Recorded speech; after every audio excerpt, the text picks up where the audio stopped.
हक़ मौजूद दोस्तों, आवां मज़हर अली ऐं थर यात्रा जे चौथे वीडियो में अवां खे भली कार चवां पियो। अॼु असीं हलंदासीं नंगर पार्कर ॾे।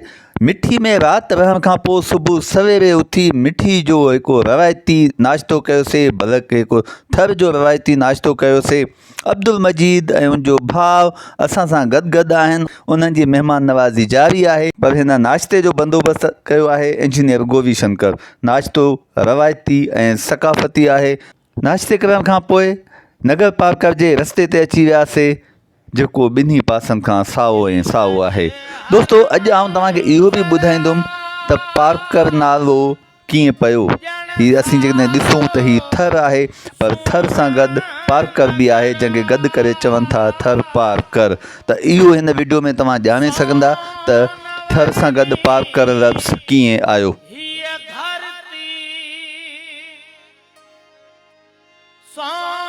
दोस्तो, हीअ आहे थरकोल, जेको इस्लाम कोट जे वेझो ई आहे।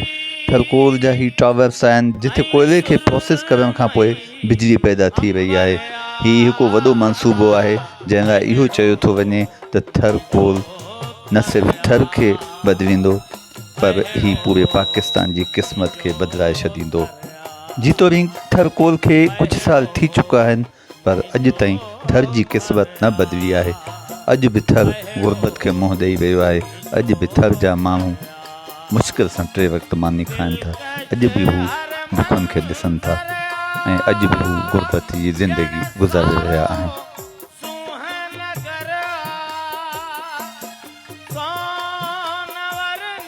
दोस्तो, थर सां गॾु पार्कर जो नालो कीअं आयो? चवनि था त पार्कर जे भरवारे कच्छ जो रेम अॻे सामुंडी खारी हो। माण्हुनि खे उहा खारी पार करणी पवंदी हुई, सो उनखे चवंदा हुआ पार ओकर, जंहिं मां फिरी थियो पार कर। कंहिं वक़्तु पार्कर जो परगि॒णो पाणी हेठि हो।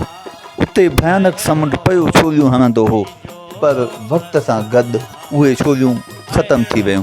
जीतोणीकि इन जे बारे में मुख़्तलिफ़ ॾंद कथाऊं आहिनि, पर इल्मी राय हीअ आहे त कंहिं वॾे ज़लज़ले सबबा हुतां समुंड हटी वियो, जंहिंसां वॾो वारियासो रेम वजूद में आयो आहे।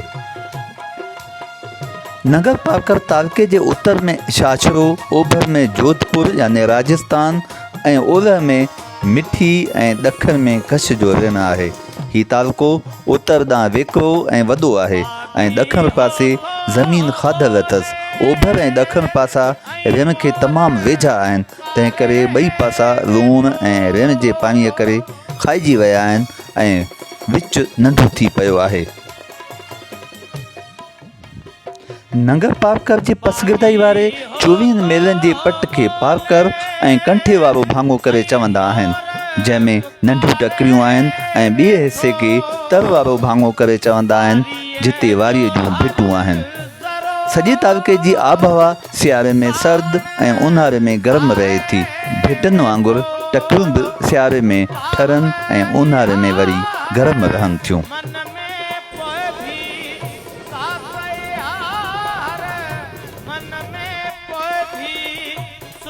नगर पार्कर जे इलाइक़े में कारूंझर जे चो तरफ़ केतिरा ई तलाउ आहिनि, जिन में ॿारो ई पाणी रहे थो।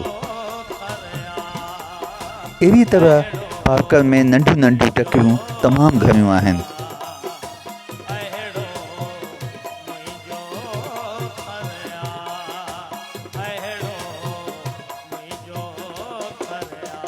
दोस्तो, असां नगर पार्कर में कारूंझर वटि पहुची चुका आहियूं।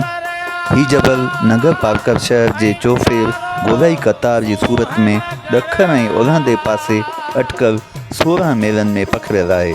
इन जी ऊची चोटी ज़मीन जे सतह खां तक़रीबन 1000 फुट मथे आहे, जिते तरवट साहब जो थल्लो ठहियलु आहे, जंहिंखे साहब चङो करे चवंदा आहिनि। हिन जबल में केतिरा ई क़दीम आस्थान ठहियल आहिनि, जे ॾिसण वेटा आहिनि। कारूंझर जबल जो पत्थर इमारतनि ठाहिण लाइ कमु ईंदो आहे।